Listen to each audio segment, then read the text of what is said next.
A lot of people don't know that within Singapore's history is one of the greatest comeback stories of all time. Make sure to stick around till the end. Today, people look at Singapore as an outlier. This tiny country is now considered one of the best countries in the world to live in due to its safety, strong economy, cleanliness, public transit, healthcare, education, and much more. But it wasn't always like this. Everybody knows that Singapore was a very well-endowed place, geographically favored by the gods, good infrastructure, communication, sea, air, land, good banking system, skilled workers. Oh, it's just natural course of events. It wasn't, We made it so. That's Singapore's former Prime Minister Lee Kuan Yew. He used to complain that the citizens of his country used to spit on the streets, kids used to shower in public, and the country as a whole was considered underdeveloped and dirty. At the time, Singapore had one of the largest homeless populations worldwide. Now, due to political disagreements in 1965, Singapore was ejected from being a part of Malaysia, which at the time was devastating. Malaysia is big in comparison and was economically holding Singapore up. Malaysia had an abundance of natural resources like rubber and tin. Singapore had nothing. This was an emotional time for Lee Kuan Yew. Take a look at how he responded to the ejection.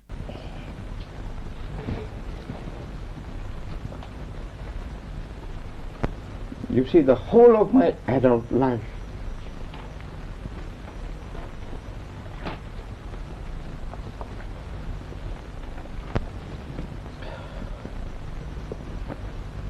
I had believed in Malaysian merger. But little did he know at the time this was only the beginning, but the road ahead would prove to be extremely treacherous. Singapore all of a sudden found itself under a Malaysia that was hogging all international trade. So how do you take 70% of your population, give them education, housing, and set them on a better path? Lee Kuan Yew decided to take a very authoritarian approach to this. He banned freedom of speech, jailed political opponents, brought in flogging or caning as punishment for things like damaging public property, public intoxication, and even things like chewing bubblegum. That's right, he made bubblegum illegal to maintain the cleanliness of the streets. And any political activists or even regular people who opposed Lee Kuan Yew's vision and rule were silenced through aggressive lawsuits or worse. With social unrest forced into dormancy, Lee Kuan Yew shifted his focus to developing Singapore. And this was his biggest obstacle at the time. Like I said, 70% of Singaporeans were homeless or lived in quote-unquote temporary structures like tents with no plumbing and limited electricity. To solve this, Lee brought in a controversial law that allowed the government to buy land for cheap, and on that land,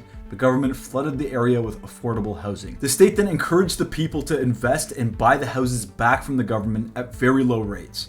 He also created something called the Central Provident Fund, which essentially allowed people to save 25% of the income and forced employers to match another 25%. These two changes were huge. They made Singapore the country with the highest saving to income ratio in the world. All of a sudden, the vast majority of citizens were housed, and what's even more impressive is today, roughly 80% of Singaporeans own homes that were originally built by the government. And we're seeing this model's benefits until today. It's one of the reasons why their housing market hasn't skyrocketed like in many other areas around the world. Now, another big hurdle Lee Kuan Yew had to overcome was jobs. With no natural resources, no production, no manufacturing, and no business relations with neighboring countries, Singapore had to rely on foreign investment to stir up the economy. Companies were given crazy tax breaks and in some cases didn't have to pay taxes for 10 years if they came to Singapore. Lee also banned unions and encouraged companies to fire any and all employees who tried to strike, and instituted the death penalty for certain instances of corruption and bribery among government officials.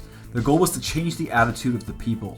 Hard work would be rewarded, corruption and cutting corners would be punished. So an obedient workforce, low taxes and operating costs, and a good geography encouraged many foreign businesses to open up shop in Singapore. For those keeping score, in just 10 years, Singapore had basically zero unemployment and their economy was growing at an incredible 13% per year on average. And here's the best part. Remember when I said Malaysia kicked Singapore out? Well, from 1965 to 2013, Singapore's economy expanded and improved by 80 times. While Malaysia only grew by 40 times. Malaysia's growth is impressive, but Singapore doubled their progress.